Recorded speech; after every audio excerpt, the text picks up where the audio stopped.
बिहार के किसी छोटे से गांव में एक मदरसा चल रहा है।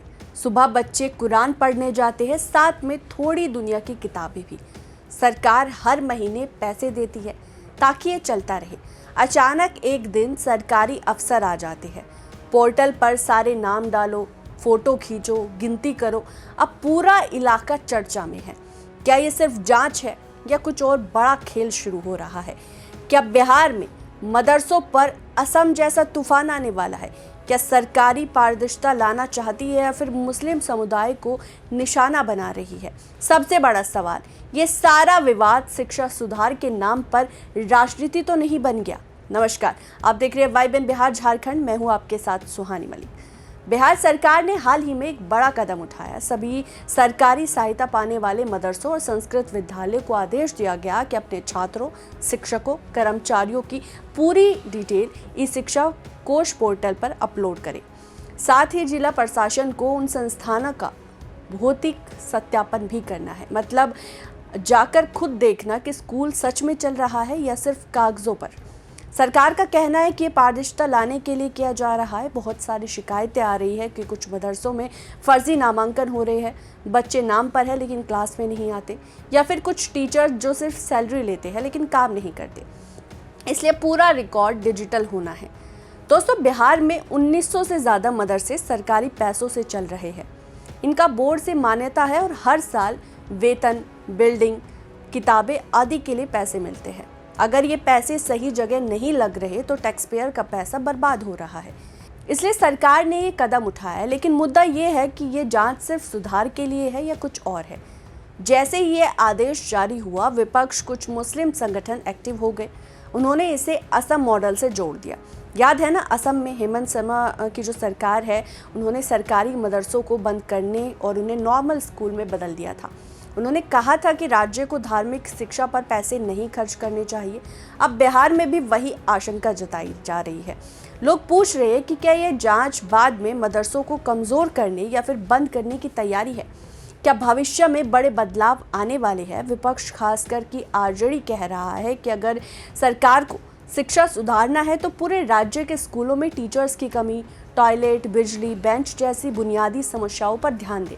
सिर्फ मदरसों को क्यों टारगेट किया जा रहा है? ये सवाल जायज़ भी है, क्योंकि बिहार में सामान्य स्कूलों की हालत भी बहुत ख़राब है। वहाँ भी फर्जी नामांकन, एब्सेंट टीचर, खराब इंफ्रास्ट्रक्चर की शिकायतें आती रहती है। तो सिर्फ मदरसों पर फोकस क्यों? शिक्षा मंत्री मिथिलेश तिवारी ने ये साफ कहा कि अगर जांच में फर्जीवाड़ा या फिर नियम तोड़ने की बात सामने आई तो मदरसों की मान्यता रद्द हो सकती है और अनुदान बंद हो सकते हैं। सरकार का पक्ष ये है कि हम किसी को भी निशाना नहीं बना रहे। हम सिर्फ ये जानना चाहते हैं कि पैसा कहाँ जा रहा है, बच्चे कितने पढ़ रहे हैं, सुविधाएं क्या है। बीजेपी प्रवक्ताओं ने ये भी कहा कि सब बच्चों के बेहतर भविष्य के लिए है। एनडीए सरकार सभी बच्चों को अच्छी शिक्षा देना चाहती है, चाहे वो मदरसे में पढ़े या फिर नॉर्मल स्कूल में। लेकिन विपक्ष अब इसे राजनीतिक एंगल दे रहा है। विपक्ष का कहना है कि ये मुस्लिम समुदाय को संदेश देने जैसा है। कुछ संगठनों ने चिंता जताई कि ये डेटा इकट्ठा कर बाद में मदरसों पर सख्ती की जा सकती है।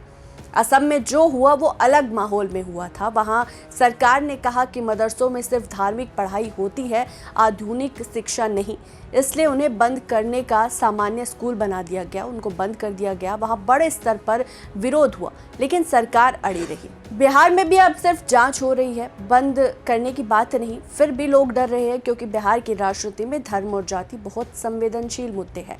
नीतीश कुमार की सरकार में भी पहले भी कई बार ऐसे विवाद आए। दोस्तों, दरअसल असल बात यह है कि मदरसा शिक्षा पर देश भर में बहस चल रही है। एक तरफ लोग कहते हैं कि मदरसे गरीब मुस्लिम बच्चों को कम से कम पढ़ाई का मौका देते हैं। दूसरी तरफ आलोचना होती है कि वहाँ आधुनिक विषय कम पढ़ाए जाते हैं, जिससे बच्चे बाद में नौकरी में पिछड़ जाते हैं। सोचिए, एक गरीब मुस्लिम परिवार, उनके बच्चे मदरसे में मुफ्त या फिर कम खर्च में पढ़ रहे हैं। अगर अचानक अनुदान बंद हो या फिर मदरसा बंद हो जाए तो बच्चे कहाँ पढ़ेंगे? निजी स्कूल महंगे हैं, सरकारी स्कूलों में जगह और टीचर कम है।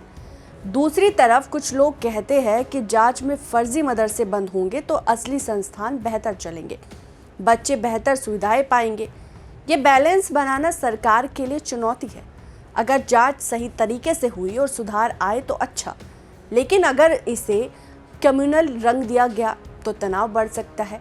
बीजेपी और एनडीए के लिए ये मुद्दा अपना वोट बैंक मजबूत करने का मौका हो सकता है। जो लोग मदरसे में अनियमितता देखते हैं वो सरकार का साथ देंगे, लेकिन मुस्लिम वोट बैंक में नुकसान हो सकता है। आरजेडी और विपक्ष इसे मुस्लिम समुदाय को बचाने का मुद्दा बनाकर वोट लेने की कोशिश कर रहे हैं। बिहार में मुस्लिम वोट बैंक काफी अहम है। 2025 के चुनाव को देखते हुए ये विवाद और तेज हो सकता है। फिलहाल जांच चल रही है, पोर्टल पर डेटा अपलोड हो रहा है, जिला स्तर पर सत्यापन हो रहा है। अगर बड़े पैमाने पर अनियमितता पाई गई तो कुछ मदरसों की मान्यता रद्द हो सकती है। सरकार कह रही है कि ये सिर्फ प्रशासनिक काम है, लेकिन राजनीतिक दलों ने इसे बड़ा मुद्दा बना दिया। आने वाले दिनों में और बयानबाजी होगी, मीटिंगें होगी, शायद प्रदर्शन भी होगा।